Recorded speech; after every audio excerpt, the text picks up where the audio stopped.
আজকে গোটা বাংলাদেশের দিকে লক্ষ্য করে দেখেন, গোটা বাংলাদেশের মানুষের যেই দুরবস্থা, এক শ্রেণীর মানুষেরা কোটিপতি হয়ে গেছে, আরেক শ্রেণীর মানুষেরা গাছতলার মধ্যে বসবাস করতেছে।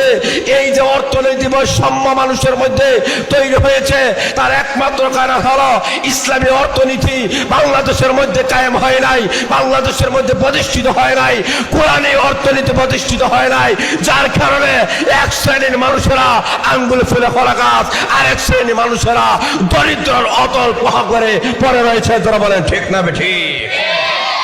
এই কারণে আল্লাহ রাব্বুল আলামিন ঘোষণা করেছেন, 2 নম্বর রাষ্ট্রনায়কের দায়িত্ব হবে অর্থনীতি হবে যাকাত ভিত্তিক অর্থনীতি। আল্লাহ রাব্বুল আলামিন দিয়েছেন যাকাত ভিত্তিক অর্থনীতি।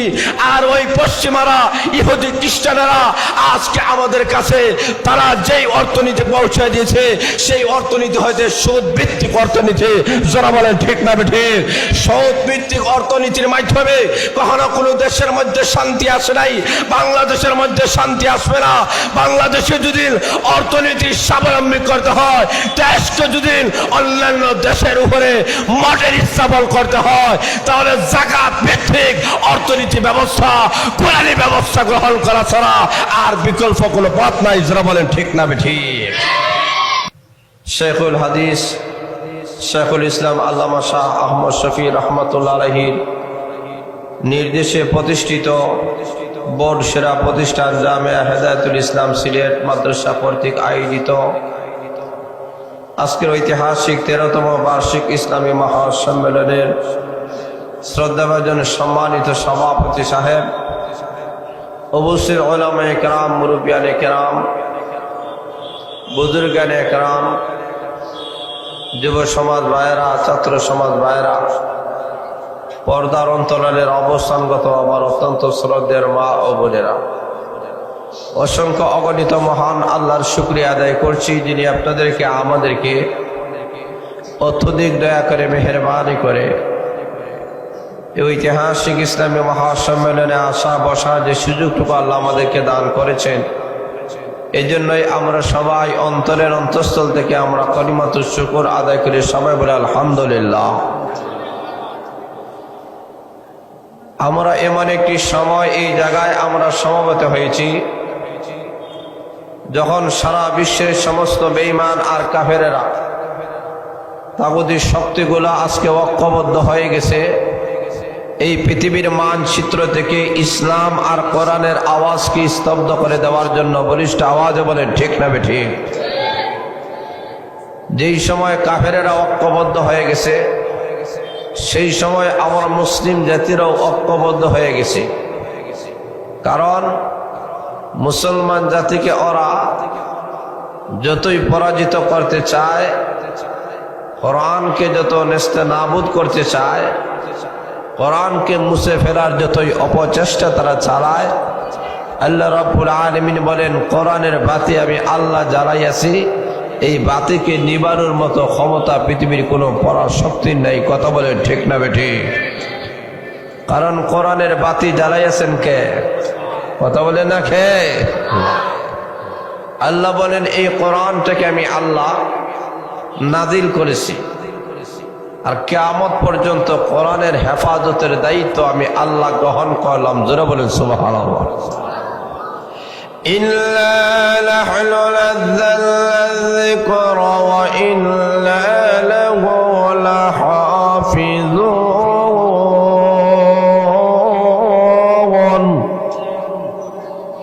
আল্লাহ বলেন, নিশ্চয়ই আমি আল্লাহ কোরআন নাযিল করছি, আর এই কোরআনটাকে আমি আল্লাহ কিয়ামত পর্যন্ত হেফাজত করব। জোরে বলে সুবহানাল্লাহ। কোরআনটাকে যদি মুছে ফেলতে চায়, কোরআনের আলো বাতি যদি নিভে ফেলতে চায়, ওরা পারবে না, ওদের মুখ ফুরে যাবে। কিন্তু কোরআনের বাতি যে আল্লাহ জ্বালাইছেন, এটা কিয়ামত পর্যন্ত থাকবে। জোরে বলেন সুবহানাল্লাহ। আমি আপনাদের সামনে কোরআন শরীফের সূরা হজের 41 নম্বর আয়াত আপনাদের সামনে তেলাওয়াত করেছি। এই আয়াতে মহান আল্লাহ রাব্বুল আলামিন পৃথিবীর মধ্যে যিনি রাষ্ট্রনায়ক হবে, আল্লাহ ঘোষণা করেছেন, কাউকে যদি এই পৃথিবীর আমি আল্লাহ খলিফা বানাই,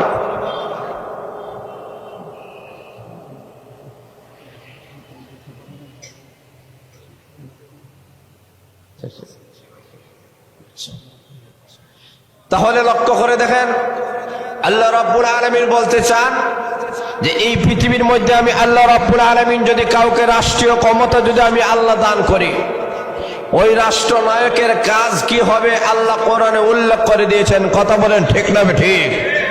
কারণ একটা রাষ্ট্র কিভাবে চলবে, কারণ এটা আল্লাহ রাব্বুল আলামিন বলে দিয়েছেন এই জমিন কার, জোরে বলে না কার, আকাশ কার, চন্দ্র কার, সূর্য কার, গ্রহ নক্ষত্র কার, পাহাড় পর্বত নদী নালা কার, আমরা কার, জোরে বলে না কার। অতএব আল্লাহর জমিনে একমাত্র আল্লাহর আইন চলবে। জোরে বলেন ঠিক না ঠিক? আল্লাহ রাব্বুল আলামিন বলতে চান এই জমিন আমি আল্লাহর, অতএব এই ভূমণ্ডলে আমি আল্লাহ যদি কোনো ইমানদার জাতিকে আমি আল্লাহ যদি রাষ্ট্রীয় ক্ষমতা দান করি, সেই রাষ্ট্রনায়কের কি দায়িত্ব হবে আল্লাহ রাব্বুল আলামিন সেই বিষয়টা আল্লাহ কোরআনে আলোচনা করেছেন। আজকে যে কোরআনের মাহফিল আয়োজন এখানে হয়ে গেল, এই কোরআন কোন কোরআন? এই কোরআন শুধুমাত্র মানুষদেরকে সুবহানাল্লাহ শিক্ষা দেয় নাই, শুধুমাত্র আলহামদুলিল্লাহ শিক্ষা দেয় নাই, শুধুমাত্র লা ইলাহা ইল্লাল্লাহ শিক্ষা দেয় নাই, শুধুমাত্র জিকির আজকের শিক্ষা দেয় নাই।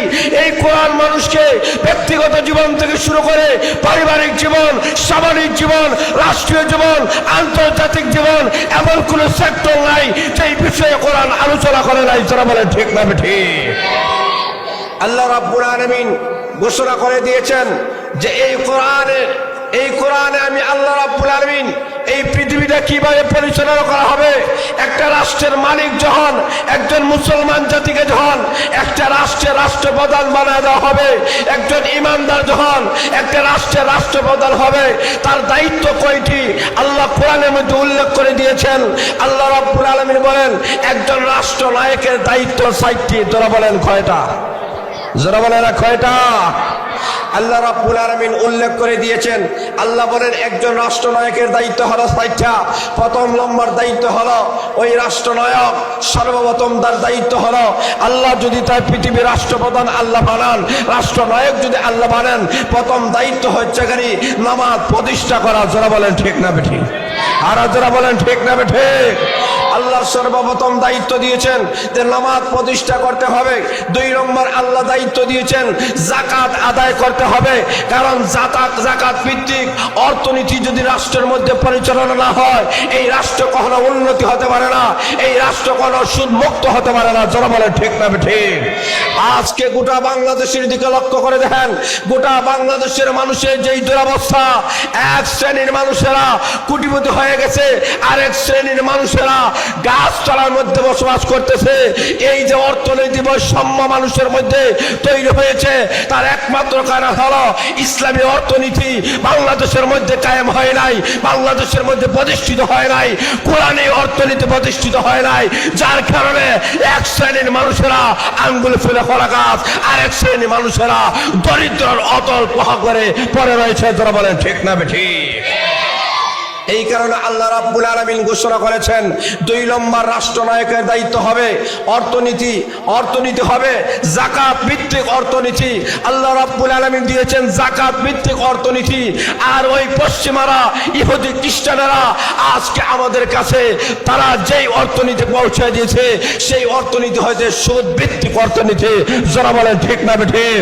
সুদ ভিত্তিক অর্থনীতির মাধ্যমে কখনো কোনো দেশের মধ্যে শান্তি আসে নাই, বাংলাদেশের মধ্যে শান্তি আসবে না। বাংলাদেশে যদি অর্থনীতি স্বাবলম্বী করতে হয়, দেশকে যদি অন্যান্য দেশের উপরে মডেল স্থাপন করতে হয়, তাহলে যাকাত ভিত্তিক অর্থনীতি ব্যবস্থা, কোরআনী ব্যবস্থা গ্রহণ করা ছাড়া আর বিকল্প কোনো পথ নাই। যারা বলেন ঠিক না ঠিক? গেল 2 নম্বর। 3 নম্বর আল্লাহ রাব্বুল আলামিন বলেছেন ওয়া আমারু বিল মারুফ। আল্লাহ ঘোষণা করেছেন রাষ্ট্রনায়কের দায়িত্ব হলো মানুষদেরকে সৎ কাজের আদেশ করতে হবে। কথা বলেন ঠিক না ঠিক? মানুষদেরকে সৎ কাজের আদেশ করতে হবে। সৎ কাজের যদি আদেশ করা না হয়, আজকে লক্ষ্য করে দেখেন একজন রাষ্ট্রনায়কের যেখানে দায়িত্ব হলো মানুষদেরকে সৎ কাজের আদেশ করা, মানুষদেরকে কল্যাণের দিকে আহ্বান করা, মানুষদেরকে রাষ্ট্রনায়কের দায়িত্ব হলো ওয়াজ নসিহত কোরআনের মাহফিল রাষ্ট্রনায়করাই করবে। যারা বলেন ঠিক না ঠিক? যেখানে রাষ্ট্রনায়কের দায়িত্ব হলো যে মানুষদেরকে সৎ কাজের আদেশ করা, মানুষদেরকে সত্যের উপদেশ দেওয়া। একটা রাষ্ট্রের পক্ষ থেকে, একজন সরকারি কর্মকর্তার পক্ষ থেকে যদি, কোন সরকারি লিডারের পক্ষ থেকে যদি এইরকম বাংলাদেশের ঘরে ঘরে কোরআনের মাহফিলে যদি আয়োজন করা হইতো, বাংলাদেশে দুর্নীতি হইতো না। আরো জোরে বলেন, কথা বলেন ঠিক না বেঠিক? বাংলাদেশে চুরি হতো না, বাংলাদেশের চাঁদাবাজি হতো না, বাংলাদেশের লুচ্ছরাজ হতো না, বাংলাদেশের সম্পদ অন্য দেশে পাচার হতো না। কথা বলেন ঠিক না বেঠিক? তাহলে আল্লাহ রাব্বুল আলামিন ঘোষণা করে দিয়েছেন রাষ্ট্রনায়কের দায়িত্ব হলো মানুষদেরকে সৎ কাজের আদেশ করা, মানুষদেরকে কল্যাণের দিকে আহ্বান করা। যেই কল্যাণের পথে আল্লাহ আমাদেরকে কোরআনের মাধ্যমে জানাই দিয়েছেন মানব জাতিদেরকে সৎ কাজের দিকে আদেশ করতে হবে। যদি একটা কল্যাণমূলক, যদি ইসলামী একটা রাষ্ট্র কায়েম করতে হয়, যদি কোরআন ভিত্তিক একটা রাষ্ট্র কায়েম করতে হয়, তা উলামায়ে কেরামের ভূমিকা ছাড়া আর বিকল্প কোনো পথ নাই। যারা বলেন ঠিক না বেঠিক? এই কারণে আল্লাহ ঘোষণা করেছেন সৎ কাজের আদেশ করতে হবে। এটা 3 নম্বর। 4 নম্বর দায়িত্ব হলো ওয়া নাহাউ আনিল মুনকার। আল্লাহ ঘোষণা করতেছেন মানুষদেরকে অসৎ কাজ থেকে বিরত রাখতে হবে। যতক্ষণ পর্যন্ত মানুষদেরকে, জনগণকে অসৎ কাজ থেকে বিরত করা না হবে, যতক্ষণ পর্যন্ত মানুষদেরকে গুনার কাজ থেকে বিরত না করা হবে, ততক্ষণ পর্যন্ত এই জনগণের মাধ্যমে, এই রাষ্ট্রের মাধ্যমে মানুষের কল্যাণ আশা করা যায় না।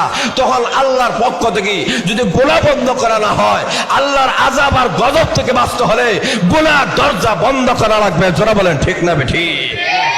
আজকে আমরা বাংলাদেশের দিকে লক্ষ্য করে দেখেন, অপরাপর বছরের পর বছর যেই ভূমিকম্প হচ্ছে, এই ভূমিকম্পের অন্যতম কারণ হচ্ছে কি গুনাহ। যারা বলেন ঠিক না বেঠিক?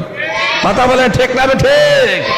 আল্লাহ রাব্বুল আলামিন রাসূলের মাধ্যমে জানাই দিয়েছেন যখন সমাজের মধ্যে যখন মানুষেরা গুনার কাম করবে, আল্লাহ রাসূল ঘোষণা করেছেন ইযা তুকিদাল ফাইউ দিওয়ালা ওয়াল আমানাতু মাগনামা ওয়াজ যাকাতু মাগরামা ওয়া তুআল্লিমা লিগাইরি দ্বীন ওয়া আতা আর-রাজুলু ইমরাতাহু ওয়া আক্কা উম্মাহু ওয়া আদনা সাদিকাহু ওয়া আহসা আবাহু। আল্লাহ রাসূল সাল্লাল্লাহু আলাইহি সাল্লাম এই রকম বিস্তারিত একটা হাদিস আল্লাহ রাসূল ঘোষণা করেছেন। এই হাদিসের মধ্যে আল্লাহ রাসূল ঘোষণা করেছেন কয়টা কারণে দুনিয়ার মধ্যে ভূমিকম্প আসবে। আল্লাহ রাসূল ঘোষণা করেছেন প্রত্যেকটা কারণ আজকে মুমিন মুসলমানদের মধ্যে পাওয়া যাচ্ছে। যারা বলেন ঠিক না ঠিক? আল্লাহ রাসূল ঘোষণা করেছেন ইযা তুকিদাল ফাইউ দিওয়ালা, প্রথম নম্বর হলো মানুষকে যখন দেখা যাবে রাষ্ট্রীয় সম্পদ যখন মানুষেরা গ্রাস করবে, রাষ্ট্রীয় সম্পদকে যখন মানুষেরা নিজের সম্পদ মনে করে গ্রাস করবে, তখন বুঝবা কিয়ামত আর বেশি দিন বাকি নয়, ওই রাষ্ট্রের মধ্যে ভূমিকম্প আসবে। কথা বলেন ঠিক? আরো যারা বলেন ঠিক না ঠিক? 2 নম্বর হলো ওয়াল আমানাতু মাগলামাত। আল্লাহ রাসূল বলেন মানুষ যখন আমানতকে আমানত মনে করবে না, আমানতের খেয়ানত করবে। কারণ গোটা রাষ্ট্রটা একজন রাষ্ট্রনায়কের কাছে, সরকারি কর্মকর্তার কাছে গোটা রাষ্ট্র একটা আমানত। যারা বলেন ঠিক না ঠিক? কথা বলেন ঠিক না ঠিক? এই রাষ্ট্রীয় সম্পদগুলা গোটা বিশ্বের, বাংলাদেশের যেই রাষ্ট্র আছে, এই রাষ্ট্রের যে সম্পদগুলো আছে, যিনি রাষ্ট্রনায়ক হবেন, যিনি রাষ্ট্রপ্রধান হবেন, ওনার কাছে গোটা রাষ্ট্রের সম্পত্তি হলো আমানত। ওই আমানতকে, জনগণের আমানতকে নিজের মাল বলে করে যখন গ্রহণ করা হবে, আমানতের খেয়ানত করা হবে, যখন দেখা যাবে ব্যাংকে মানুষেরা, সাধারণ জনগণেরা তাদের উপার্জিত সম্পদগুলা ব্যাংকে আমানত হিসাবে রাখে, যখন দেখা যাবে ব্যাংকের টাকা পাচার হয়, ব্যাংকের টাকা লুটপাট হয়, নিজের দেশের সম্পদ দ্বারা অন্য দেশের মধ্যে বিল্ডিং বানানো হয়, ঘর বানানো হয়, সুইস ব্যাংকে অ্যাকাউন্ট করা হয়, তখন বছরা এই দেশের মধ্যে আল্লাহর পক্ষ থেকে ভূমিকম্প নাজিল হবে। কথা বলে ঠিক না ঠিক? আল্লাহ রাসূল বলেছেন ওয়াল আমানাতু মাগনামা, আমানতের খেয়ানত যখন করা হবে। আজকে আমাদের সমাজের দিকে লক্ষ্য করে দেখেন, একজন রাষ্ট্রীয় কর্মকর্তা থেকে শুরু করে সাধারণ একজন লেভেল মানুষ পর্যন্ত আমানতের খেয়ানত করা হচ্ছে, প্রত্যেকটা আমানতের খেয়ানত করা হচ্ছে। আল্লাহ রাব্বুল আলামিন বলেন যত আমানত আল্লাহ রেখেছেন এর মধ্যে 30 সূরা কোরআন উলামায়ে কেরামের কাছে আল্লাহ আমানত রেখেছেন। কথা বলেন ঠিক না ঠিক? কথা বলেন ঠিক না ঠিক? এই 30 সূরা কোরআন আল্লাহ রাব্বুল আলামিন উলামায়ে কেরামের কাছে আল্লাহ আমানত হিসাবে রেখেছেন। নবী নাই, রাসূল নাই, নবী আসবেন না, রাসূল আসবেন না, কিন্তু নায়েবে রাসূল, নায়েবে নবী কিয়ামত পর্যন্ত আসবে। আর আসতে বলেন কথা বলেন ঠিক না বেঠে? নবী আসবেন না, নাইবে নবী আসবেন। রসুল আসবেন না, নাইবে রসুল্লাহ আসবেন। কথা বলেন ঠিক না বেঠিক? নাইবে রসুল্লাহ আসবেন, তাদের কাছে এই 30 পারা কোরআন আল্লাহর পক্ষ থেকে আমানত। কিয়ামতের কঠিন ময়দানে উলামায়ে কেরামদেরকে আল্লাহ জিজ্ঞাসা করবেন, আমি যে কোরআনের মতো একটা আমানত দিয়েছিলাম, এই আমানত কতটুকু তুমি রক্ষা করেছ? উলামায়ে কেরাম বলবেন, এই কোরআনটাকে আমরা শুধুমাত্র মাদ্রাসার মক্তব পর্যন্ত সীমাবদ্ধ রাখি নাই, প্রতিষ্ঠান পর্যন্ত সীমাবদ্ধ রাখে নাই। এই কোরআন থেকে আমরা ওয়ার্ড থেকে শুরু করে, ইউনিয়ন থেকে শুরু করে, এমপি মন্ত্রী থেকে শুরু করে, আমরা সংসদ ভবন পর্যন্ত আল্লাহর কালামকে আমরা পৌঁছে এসেছিলাম। কথা বলে ঠিক না বেঠি? কথা বলে ঠিক না বেঠি? অতএব আগে উলামায়ে কেরাম, আগামীতে উলামায়ে কেরাম, ছাত্র সমাজরা শুধু এই ভূমিকা পালন করলে হবে না। মসজিদ আর মাদ্রাসার মধ্যে কোরআন থেকে সীমাবদ্ধ করলে হবে না। যতক্ষণ পর্যন্ত কোরআনের রাজ কায়েম না হবে, সংসদ ভবন পর্যন্ত কোরআন যদি বাস্তবায়ন করা না হয়, ততক্ষণ পর্যন্ত আমরা রাজপথে আছি। রাজপথ ছাড়বো না, ছাড়বো না, ছাড়বো না। যারা বলেন ঠিক না বেঠি? কারণ কোরআনটাকে আল্লাহ, কোরআনের দায়িত্ব আল্লাহ শুধু মসজিদ মাদ্রাসায় সীমাবদ্ধ করে নাই। আল্লাহ কি বলেছেন? আল্লাহ বলছে, কোরআন যদি, কোরআনি রাজ যদি কায়েম হয়ে যায়, যদি একজন কোরআনওয়ালা যদি মদিনার যদি রাষ্ট্রপ্রধান হয়ে যায়, আল্লাহ রসুলের দিকে তাকায় দেখেন, আল্লাহ রসুল এক দিক দিয়া, আল্লাহ রসুল সাল্লাল্লাহু আলাইহি ওয়াসাল্লাম এক দিক কোরআনের তালিম এবং তাআল্লুম করেছিলেন, ভিন্ন দিকে মদিনার রাষ্ট্রপ্রধান ছিলেন। যারা বলেন ঠিক না বেঠিক? আমাদের নবীর দিকে লক্ষ্য করে দেখেন, আপনি উম্মত কেমন উম্মত হবেন? আমাদের নবী তো ন্যাশনাল নবী নাই। আমাদের নবী কোন এলাকার জন্য, কোন গোষ্ঠীর জন্য, কোন জাতির জন্য নবী হিসাবে আসেন নাই। আমাদের নবী গোটা বিশ্বের জন্য নবী হিসাবে এসেছেন। কথা বলেন ঠিক না বেঠিক? অতএব উম্মত আন্তর্জাতিক উম্মত হওয়ার দরকার। একটা সেক্টরের মধ্যে থাকলে হবে না, বরং উলামায়ে কেরামদেরকে প্রত্যেকটা সেক্টরে অংশগ্রহণ করার দরকার আসেনি। আরো জোরে বলেন, কথা বলেন, আছে কি নাই? আগামী দেশ হবে ইসলামের দেশ। কথা বলে ঠিক না বেঠিক? আগামী দেশ হবে কোরআনের দেশ। তোরা বলে ঠিক না বেঠিক? কারণ আউলার বাউলের দেশ শেষ, আগামী দেশ ইসলামের দেশ, উলামায়ে কেরামের দেশ। তোরা বলেন ঠিক না বেঠিক? বাইরে আসুন, লক্ষ্য করে দেখেন, আল্লাহ ঘোষণা করেছেন, ওয়ানাহাউ আনিল মুনকার, অসৎ কাজ থেকে মানুষদেরকে বিরত রাখতে হবে। যেখানে রাষ্ট্রপ্রধানের দায়িত্ব হলো মানুষদেরকে গুনার কাজ থেকে বিরত রাখা, এখানে রাষ্ট্রপ্রধান যদি মুসলমান না হয়, ইমানদার না হয়, সত্যিকার অর্থে ইমানদার না হয়, যদি সত্যিকার অর্থে আল্লাহওয়ালা না হয়, তাহলে তার মাধ্যমে পতিতালয়ে লাইসেন্স দিবে। কথা বলেন ঠিক না বেঠিক? যারা বলেন ঠিক না বেঠিক? তো এই কারণ কি? এই কারণ হলো আমরা শুধুমাত্র মসজিদ মাদ্রাসার মধ্যে আমরা সীমাবদ্ধ রয়েছি। মসজিদ মাদ্রাসা এরিয়াকে আমরা এই সবগুলার বাহিরে গিয়ে আমরা রাষ্ট্র কিভাবে পরিচালনা করা হবে সেই নির্দেশটা কোরআন দিয়েছে। সেই কোরআনের নির্দেশ আমাদেরকে গ্রহণ করা লাগবে। যারা বলেন ঠিক না বেঠিক? কথা বলেন ঠিক না বেঠিক? এটার বাস্তবতা দেখাইছেন আল্লামা শাহ আহমদ শফী সাহেব রহমতুল্লাহ আলাইহি। যারা বলেন ঠিক না বেঠিক? আল্লাহু আকবার। আল্লাহর ওলি যেমনি ভাবে হাদিসের দর্শ দিয়েছেন, শেখুল হাদিস ছিলেন, লক্ষ লক্ষ হাজার হাজার ছাত্র তৈরি হয়েছে, ঠিক তেমনি ভাবে আল্লামা আহমদ শফী সাহেব যখন দিয়েছেন, বাংলাদেশের স্বাধীনতা বিপন্ন, বাংলাদেশে ইসলাম যখন হুমকির মুখে, কোরআন যখন হুমকির মুখে, যখন রসুলের আদর্শ হুমকির মুখে, রসুলকে যখন কটাক্ষ করেন, তখন আল্লামা শাহ আহমদ শফী সাহেব রহমতুল্লাহ সেই হাদিসের মস্তদে শুধু বসেন নাই, রাজপথে চাপায় পড়েছিলেন। যারা বলেন ঠিক না বেঠিক? আমাদেরকে সেই ভূমিকা আমাদেরকে পালন করতে হবে। জীবনের সর্বক্ষেত্রে কোরআন থেকে আমাদেরকে ধারণ করতে হবে। সেই আল্লামা শাহ আহমদ শফী সাহেব রহমতুল্লাহ আলাইহি সুযোগ্য খলিফা, যার নির্দেশে এই মাদ্রাসা প্রতিষ্ঠিত হয়েছে, যার খলিফা হযরতুল আল্লাম হযরত মাওলানা মুফতি মতিউর রহমান সাহেব দামাত বারকাতুল আলিয়া, যার নির্দেশে, যার আদেশে, যার দোয়ার মাধ্যমে এই জামে হেদায়েতুল ইসলাম যেই মাদ্রাসা প্রতিষ্ঠা করেছেন, এই মাদ্রাসার সমস্ত ছাত্ররা আগামীতে শুধু বাংলাদেশে নয় গোটা বিশ্বে জয় করবে। কথা বলেন ঠিক না বেঠিক? কারণ এই মাদ্রাসার ছাত্ররা শুধু বাংলাদেশের শিক্ষা প্রতিষ্ঠানের গণ্ডির বাংলাদেশের গণ্ডির ভিতরে নয়, জামে আল আজহার বিশ্ববিদ্যালয়ে লেখাপড়া করতেছে। কথা বলেন ঠিক না বেঠিক? এই মাদ্রাসার যারা ছাত্র হয়েছে অধিকাংশ ছাত্ররা দারুল উলুম দেওবন্দ মাদ্রাসার মধ্যে ওরা লেখাপড়া করতেছে, মিশর আল আজহার বিশ্ববিদ্যালয়ে লেখাপড়া করতেছে, বিশ্বের যত ইন্টারন্যাশনাল ইউনিভার্সিটিগুলো আছে ইসলামী ইউনিভার্সিটিগুলোর মধ্যে ওরা সুলভের সাথে লেখাপড়া করতেছে। এবং যারা ফারিগ হয়েছে বাংলাদেশের উল্লেখযোগ্য অনেক দাওরায়ে হাদিস মাদ্রাসার মধ্যে এই মাদ্রাসার ছাত্ররা খেদমত করে যাচ্ছে। কথা বলেন ঠিক না বেঠিক? আর যারা বলেন ঠিক না বেঠিক?